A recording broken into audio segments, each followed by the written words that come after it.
Hey, FlimsyLunchTray here, and welcome to World of Warships for our Friday video, and I hope you're having a good start to your day. And today and tomorrow, I'm going to be featuring the Tier 10 French Premium Light Cruiser, the Colbert. Now, there may be some of you saying, well, Flimsy, I've been around for a while, and you've already featured the Colbert. You've already done an upgrade commander build video on Colbert. What's with this again? And to that I say, what about second breakfast? So I do definitely need to say that this build is inspired by JohnTheRuthless, who is an amazing Colbert player. He's one of the better clans on NA. He has a Twitch channel. I'll try my best to remember to put that in the description below. And he's also on YouTube as well, so definitely go check him out.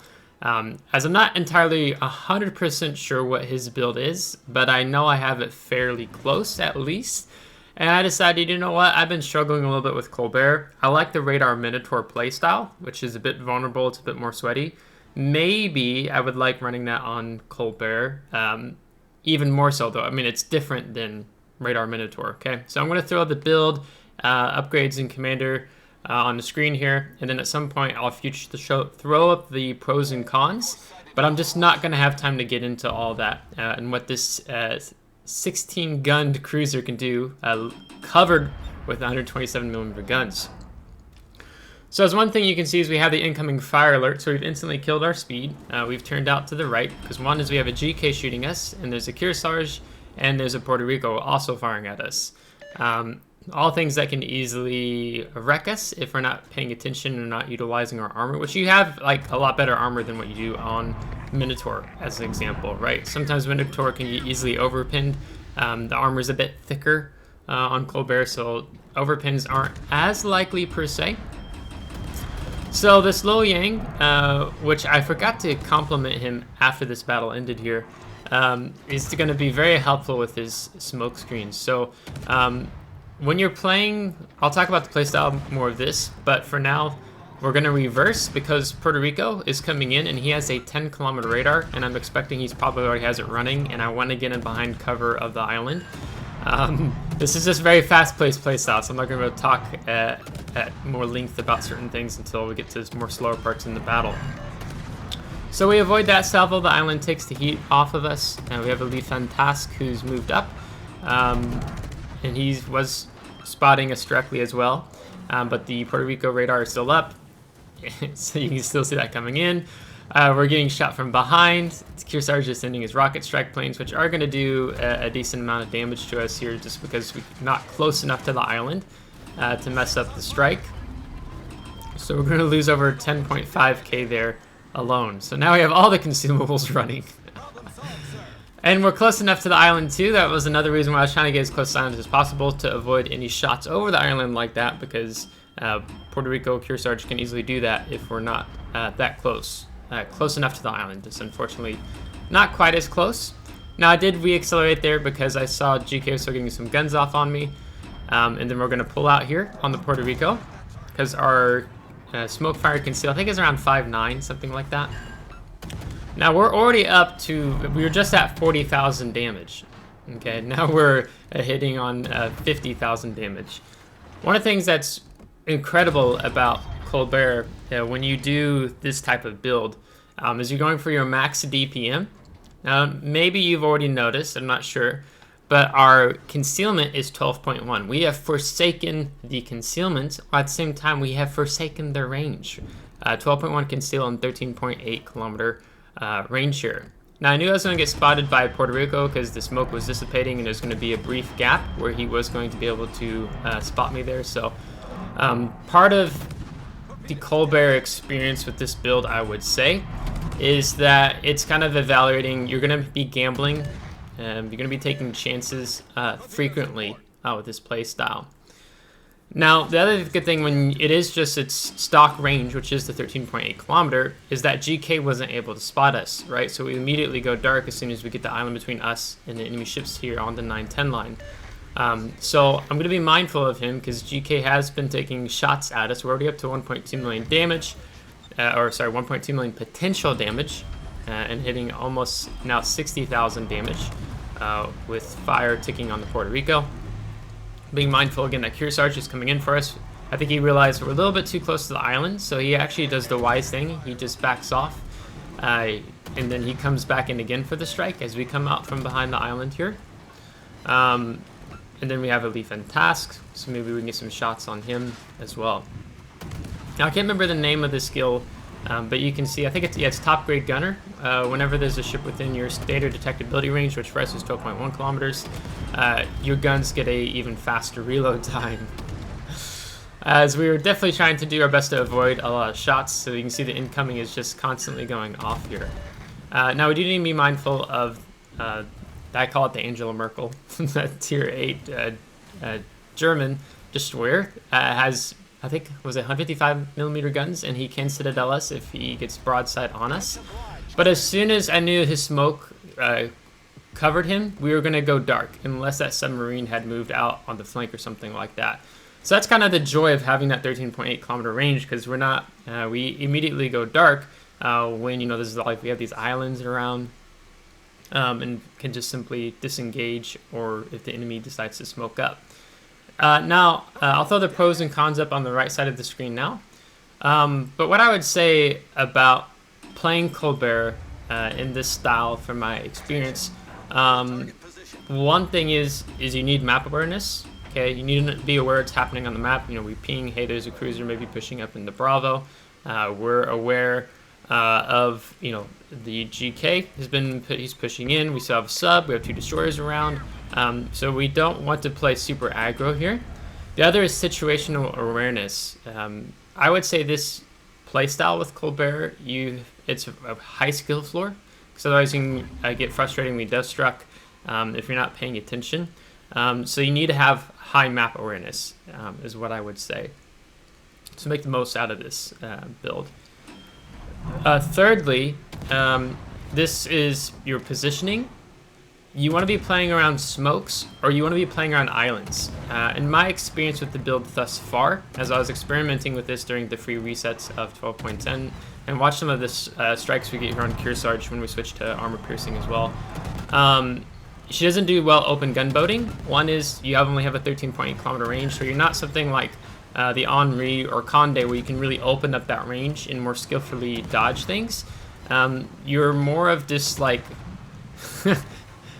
Hurugamo on steroids. Okay, I guess that's the best way I can define it.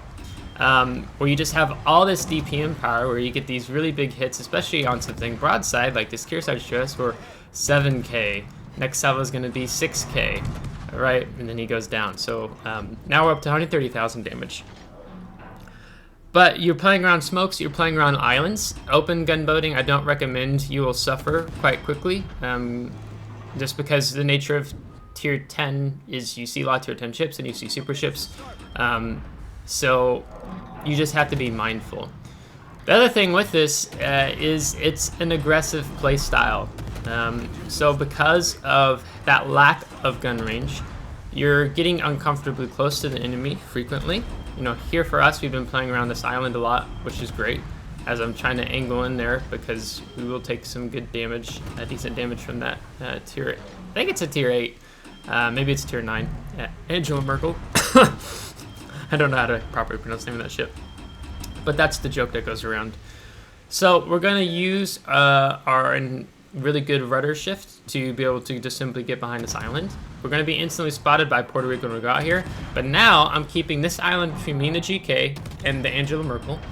And then I'm taking on this engagement with Puerto Rico. Now there may be a destroyer or submarine still around over here, but right now, as far as I know, it's just the Puerto Rico.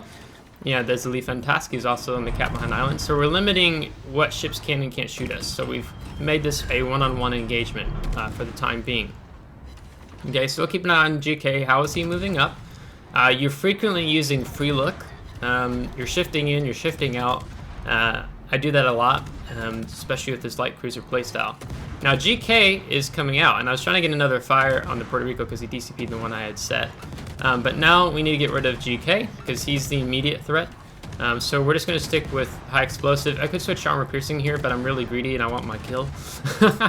So I don't want to have that slightly reduced reload time to wait for an AP salvo to come off cooldown. So we get our kill there. We have our Confederate now with 2 million potential damage. And we're going to re-engage here, the Puerto Rico, and see what can't be done. Now, the commander, you can run the unique commander, Felipe. I don't know how to pronounce his name. He does, when you hit 2 million potential damage, your ship goes 8% faster. Yeah, plus 8% faster.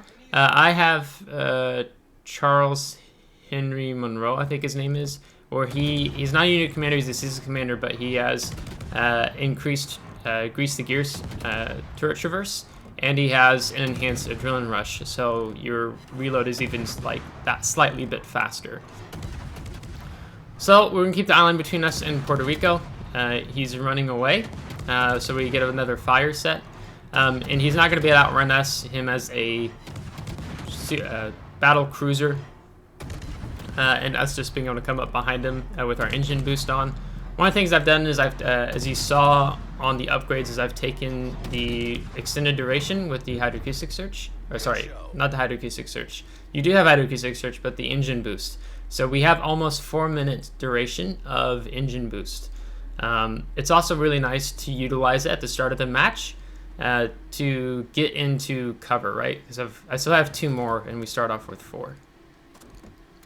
The other good thing about Colbert is that she does have air depth charge strike, 8-kilometer range, which is really nice. And also, if a sub does appear and you're able to get shots on it, as I'm fishing for him, you have a lot of guns to be able to quickly utilize on him, right? So our reload time is just like 2.6, 2.7 there, something like that, for 16 guns. Granted, there are some on the other side. If depending on, I think, our range, you might not be able to get the fire here. So we picked up our second kill, 167,000 damage. Now the Angela Merkel has come back again, and I'm thinking his smoke's on cooldown, so I should be able to take the engagement here. But I have to not be tempted to turn out broadside, because I lose that engagement as soon as I go broadside to the Angela Merkel here.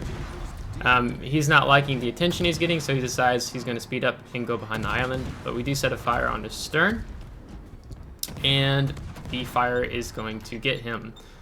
So third kill, 175,000 damage, and Elite Fantastic has been killed. So the match was pretty even for a while, but now we definitely have much more the upper hand. So we're going to go ahead and speed up. I popped, we have Hydra up because he's got the slow torpedoes, so we definitely don't want to eat one of those with only 17k HP remaining. The other thing I need to make mention of, I'm going to butcher his name, the unique commander, the Philippe Aubigné, something like that. He has an enhanced skill on the survivability expert, so he gets a little bit more hit points if you run him. I think it puts you over 41,000 hit points, so do want to draw attention to that fact. So we have a Thunder here. They've just taken down the Napoli that's been in the channel, sitting on the island for a while, and they have an Amagi. And so there's Amagi. So what we're going to do here is that we're going to go out left and utilize the island coverage here. Now, I go ahead and turn off my secondary and AA guns disabled, because sometimes you have battleships that are fishing for enemy ships nearby with their depth charge airstrike, and I'd rather my presence not be known. So we're just going to leave it off, but we're going to pop the engine boost again, and we're going to slow down here, and then just see this reload here. So I think it's, what is this, a 2.5, 2.6 reload time right now. Okay, and that's not with top grade gunner activated. No, sir. So we're going to take him out. That puts us up to 184,000 damage. And now next we're going to take on Thunder. Thunder's last ship, so I don't mind. I'm going to play aggressive, and I'm going to do what I don't recommend, and that's playing more open gunboat. Part of that open gunboat is if there's, definitely don't want to do that early in the battle. There's still a lot of enemy ships around that can shoot you, right? But here it's just Thunder, and he's getting a lot of pressure on him, and I want to get some more damage before the game ends. Now our reload time is going to drop as soon as the Thunder enters into our 12.1 kilometer standard detectability range. Yeah, so now we're doing like 2.3, 2.4, 2.3 I think it is, and picking up the high caliber. And if we get him, we're going to have a Kraken Unleashed, so I'm really doing what I can to pick that up. So we're going to just kite him now at this point. Now when you do kite out, of course, you're going to lose some of your DPM with the forward guns, but we are setting fires across the ship. And that's going to be our Kraken Unleashed as we take a pretty big hit there at the end. So it would have been interesting to see what our reload time would have dropped down to, maybe 2.2, 2.1 just after that big hit there. So that is the JohnTheRuthless inspired build. So I'll put his Twitch channel in the description below just to draw him attention. He's a really cool guy, I think. So with 206,000 damage with 5 kills, 627 shell hits, 15 set on fires, with the Confederate Dreadnought, Kraken Unleashed, and High Caliber. Team score is going to put us on top with 2,646 base XP. And I don't think I said this, but this was my first attempt with this build. Yeah, so that was rather funny. Then going to the detailed report here, you can see, Puerto Rico took a lot of the damage as we ended with 2.1 million potential damage. And then the Kearsarge and the Leaf on Task, 43,000 and 5,000 damage respectively. And we took 60,000 damage. And with premium count, this is where we ended up at. So I hope you enjoyed today's video. I will do upgrade commander build video here. I'll probably term this as the aggressive upgraded commander build version for Colbert, because I have a standard build that I highlighted here, but that's been just difficult for me to work. Not entirely the best stats with that, but I quite like this because it's really focused on the close encounters DPM build and utilizing islands, utilizing smoke. Have to have good map awareness, have to have good situational awareness. So if you like a challenge and you like light cruiser play, then Colbert might just be a ship for you if you don't have her. She's 57,000 research bureau points in the armory if you have access to the research bureau. If not, it takes a little bit of doing to get access to the research bureau, but I think I have a video on that. I'll just link it here at the end as well. So if you liked today's video, give a thumbs up. If you didn't, give a thumbs down. Subscribe if you do want to see more. If you are subscribed, thanks so much. I appreciate it, and we'll catch you next time. Take care.